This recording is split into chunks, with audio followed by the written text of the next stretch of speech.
On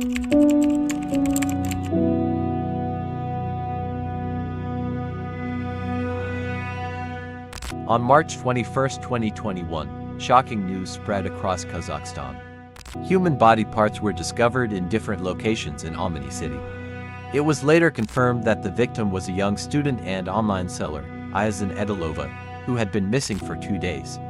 This crime stirred strong reactions nationwide, particularly from the victim's grieving family. The incident highlights the risks of meeting strangers, especially for online sellers. Ayazin Edilova, a 19-year-old from Taldykorgan, Kazakhstan, was described by her loved ones as kind, cheerful, hardworking, and ambitious. She loved sewing from a young age and dreamed of becoming a successful fashion designer. Pursuing her dream, she enrolled in the Academy of Design and Fashion in Almaty City and lived in a dormitory nearby. She is one of the most dedicated students in their class. She is never seen absent, especially when there is no valid reason. During break time, she often uses this time to study further and expand her knowledge. While in her 4th year of studies in 2021, she also worked part-time as a tailor in a local tailoring shop and as a manicurist in a salon. This not only provided her with extra income but also gave her opportunities to meet more people and make new friends. She is full of dreams that she wants to achieve for a bright future. Despite being busy with her studies and work, her life remains balanced because she also has a love life, which brings her additional happiness and inspiration. Aside from these commitments, she also has her own online store where she sells custom-made clothing. This sideline aligns with her passion and has given her greater financial independence. Her online store is running smoothly, with increasing orders bringing her immense joy and gratitude. This has inspired her even more to expand her business to the Turkish market. To make transactions easier, she enrolled in Turkish language courses. There were some challenges, but these did not hinder her determination. Her teachers and classmates also noticed her hard work, which impressed them even more.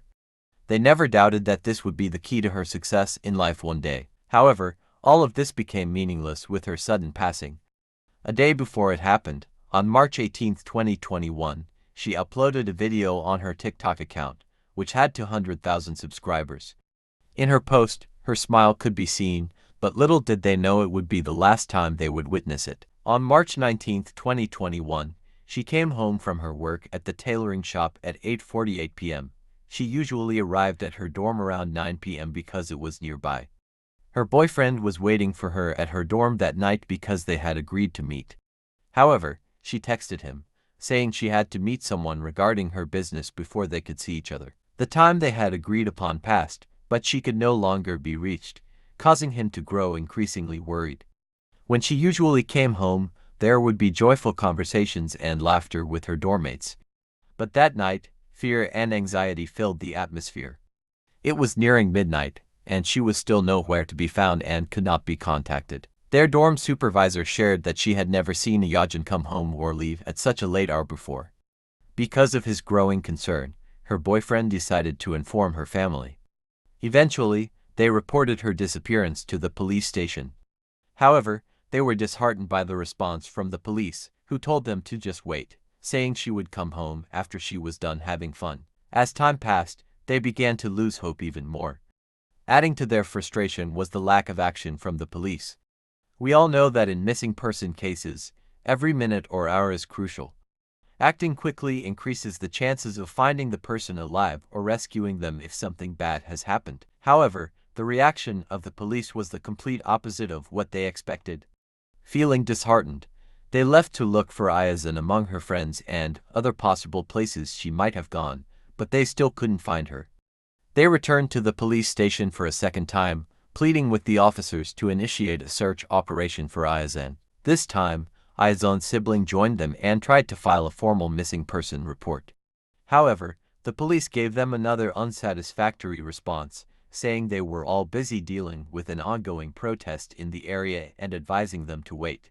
Although they were disappointed, they remained determined to get attention for the case. They tried once more, but even on their final attempt, they did not get a favorable result. It seemed as though the police were uninterested in helping them. This led them to decide to seek help from local volunteers. The volunteers immediately sympathized with their plight and distributed flyers with Ayazone's photo, marked as missing. These flyers were posted in various places around the city to alert the public. Driven by their determination to find her, they retraced the events from the last time she was seen alive. This was crucial in figuring out her next actions or whereabouts before her disappearance. However, at that moment, they still had no leads. The following day, their search continued, and at last, the police began to give the case proper attention. A special investigation team was formed to focus on the case. The volunteers were also relentless in their search and in gathering information.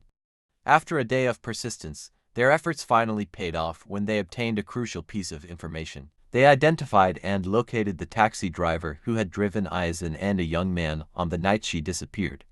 Ayazon's brother also learned about this and promptly informed the police of the new information. The police immediately went to the location where the two passengers had gotten off, based on the taxi driver's account. They traced it to a large residential building, where they reviewed all angles from the security cameras. One of the cameras inside the building captured a somewhat clear video showing Ayazon entering the elevator with an unidentified man. This became a major turning point in the police investigation, raising hopes of finding her alive and rescuing her. Within minutes, they were able to identify the man based on information provided by the building management, including the apartment unit he resided in. The man was identified as Dismembered Torabeko, a 28-year-old resident of an apartment in the same residential complex. Although there is only limited information available about him, based on existing resources, it was learned that he came from a well-off family, with his mother being a renowned chemist in their area. He also studied to become a pharmacist at the Medical Academy in Shymkent, Kazakhstan, in 2012. However, he was expelled after 2 years in college due to low grades in organic chemistry, microbiology, and philosophy. His teachers described him as intelligent and respectful.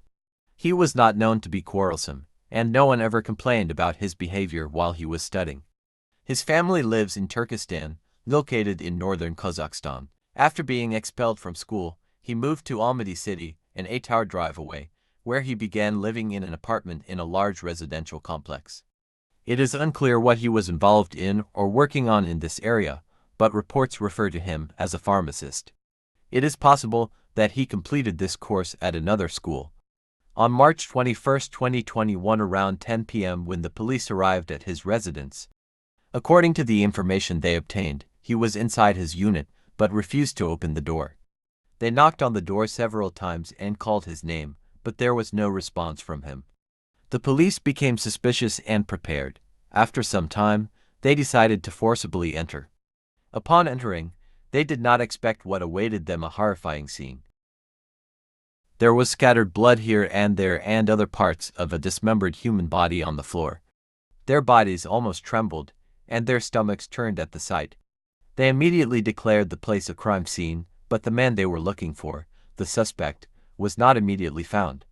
He had quickly hidden inside, hoping to evade or escape. It wasn't long before they found him, but before the police could approach him, he slit his own throat in an attempt to end his life.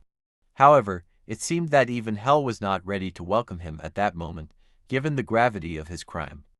Because his attempt was not immediately fatal, the police were able to save him, providing first aid quickly before the paramedics arrived. When the ambulance arrived, he was immediately taken to the hospital so the doctors could properly treat the wound he sustained.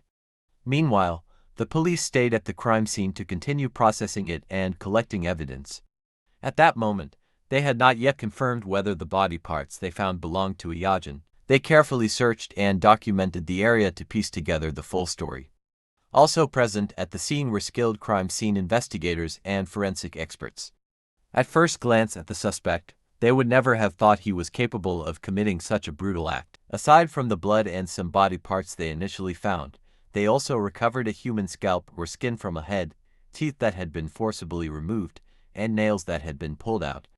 All of these were separately placed in plastic bags, as if there was a plan for them.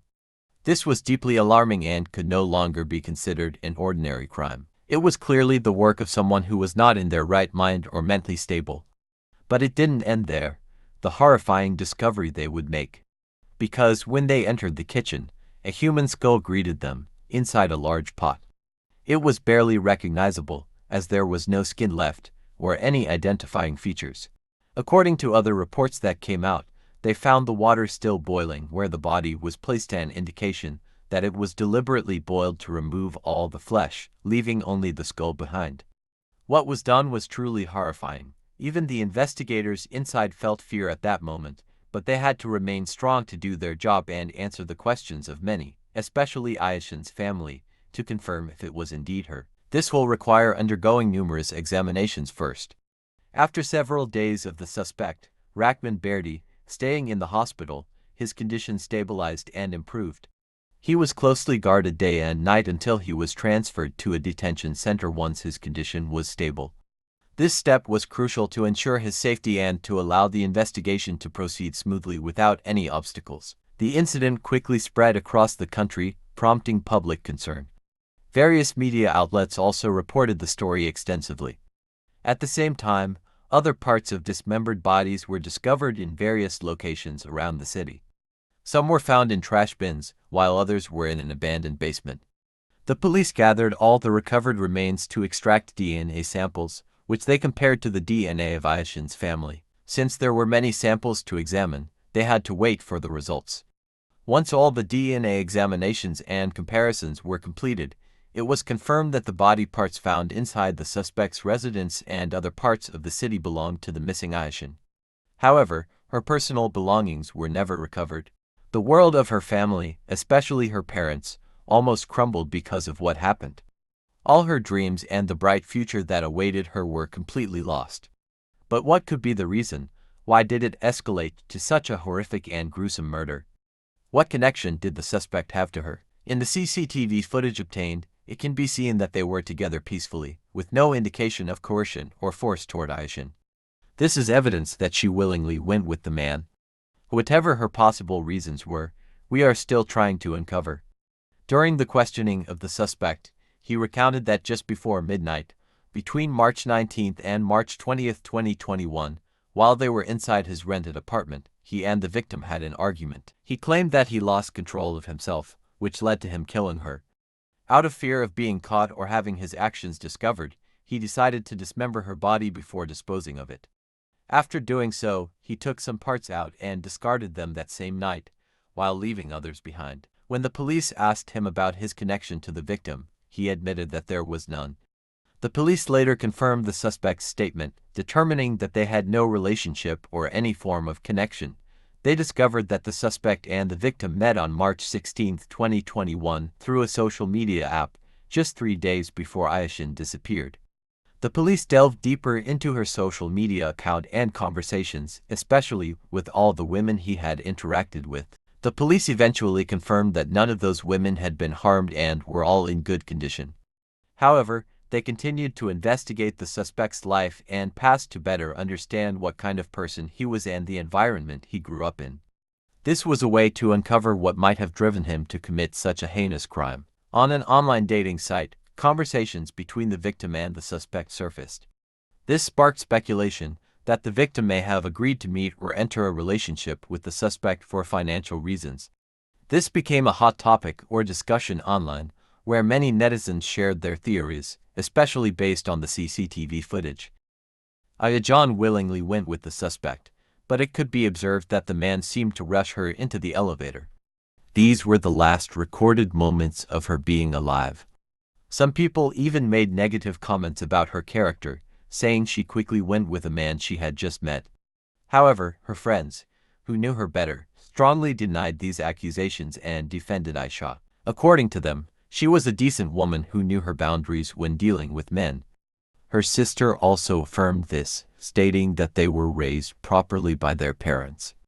She shared that her sister had a trusting nature, especially with new acquaintances, because of her friendliness.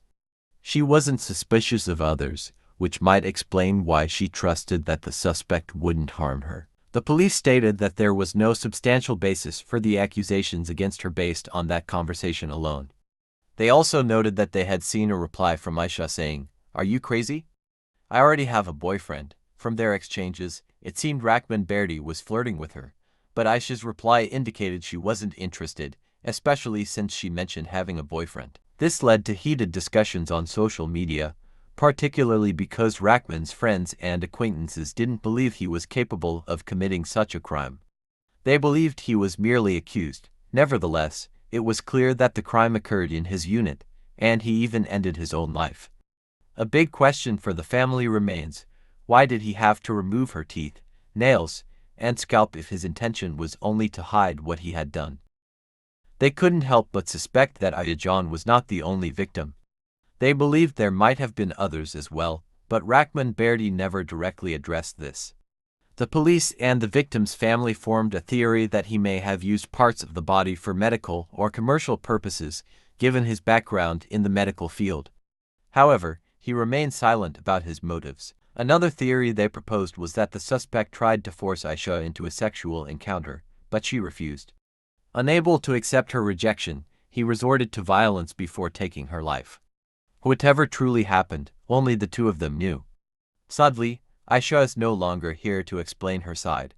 Her family also refuted the negative remarks made about Aisha, firmly standing by their belief that she was a good and respectable woman. They were well aware of the effort Aisha had poured into building her online store and clothing brand. She was committed to doing everything right to further grow her business and attract more customers. They strongly believed that the suspect, Rackman Berdi, lured her to his apartment under the pretense of buying her products and getting measurements taken. They found it hard to accept that Aisha's life was the price she paid for the trust she extended to him. This suspicion was further supported by testimony from her close friend and roommate. As someone Aisha often confided in about private matters, her friend revealed that before Aisha disappeared, she had mentioned a man who expressed interest in her brand. He had claimed he wanted to buy her entire collection. At first, Aisha was pleased, but she couldn't help feeling worried. This information led the police to conclude that the meeting between the suspect and Ayazan might have been planned. The suspect likely developed an unhealthy desire for her after meeting her. When he saw her store on Ayazan's TikTok account, he probably thought of a way to entice her, assuming they would only discuss business. He managed to convince her to come with him to his apartment, but she was unaware of the danger waiting for her there. This was the angle the police focused on, especially since the suspect had admitted from the start that they had no romantic relationship or any other connection. Still, Ayazan's family was devastated, unable to accept what had happened, particularly the brutal way in which it occurred. Another thing they couldn't accept or forget was the difficulty and frustration they experienced with the police, especially the night she went missing. They had begged for help in the search, but the suspect was able to leave his apartment and dispose of Ayazan's dismembered body parts within 24 hours. According to the police, there was a chance he could have been caught or stopped sooner if only the police had acted more swiftly. At that moment, they were just waiting for her body to be released so that they could give her a proper wake and burial. It's hard to describe the pain they felt, because even though her body was released, they would never again be able to see her face in her final moments. Almost a month later, Ayazan's body was finally returned to them. She was brought back to her hometown in Taldykorgan, which was about a 3 to 6 hour drive, depending on the vehicle. There, her parents, relatives, and friends were waiting for her. Upon her arrival, emotions ran high and tears flowed from everyone. Many shared happy memories of her when she was alive, remembering how kind and joyful she was. But they never had the chance to say a formal goodbye, as her coffin was never opened again until she was taken to her final resting place. Meanwhile, in connection with the ongoing investigation and the continuous forensic examination, the authorities conducted 30 different tests. Rackman Berdi was also subjected to a psychiatric evaluation, and the results confirmed that he was of sound mind and aware of his actions. The trial began on November 9th, and during the trial, Ayazan's family requested the highest possible punishment for him, including compensation for the emotional damages caused by his actions. With the overwhelming evidence against Rackman Berdi, he had no choice but to plead guilty to the charge of murder. However, he vehemently denied the rape charges. Due to the victim's condition, the police struggled to prove this accusation. His family never appeared or offered any support for him, so the government-appointed lawyer defended him, as he no longer had a private attorney. Ayazan's camp believed that he had been abandoned by his own family because of the severity of his actions. On December 31, 2021, The court sentenced him to 25 years in prison in exchange for his guilty plea. The judge also ordered him to pay 20 million tenge, equivalent to approximately 2.3 million pesos, for civil damages. The family of Aisha was deeply disappointed by the court's decision. They felt that the sentence was not enough given the brutal way in which she was killed. They also firmly believed that she had been raped. It is expected that the animal, Dismembered, will eventually be released from prison at the age of 53. By that time, his appearance may have changed, and he may no longer be recognizable. But hopefully, he has changed and will never victimize anyone again because of the opportunity the court gave him. Or better yet, hopefully, he doesn't live to see the age of 53, perhaps. He will already be welcome in hell by then. At that point, it's not wrong to trust others or be friendly, but we should always remember that excessive trust can sometimes lead to our downfall. We should never blindly trust someone just because of their appearance or sweet words, especially if we've only just met them.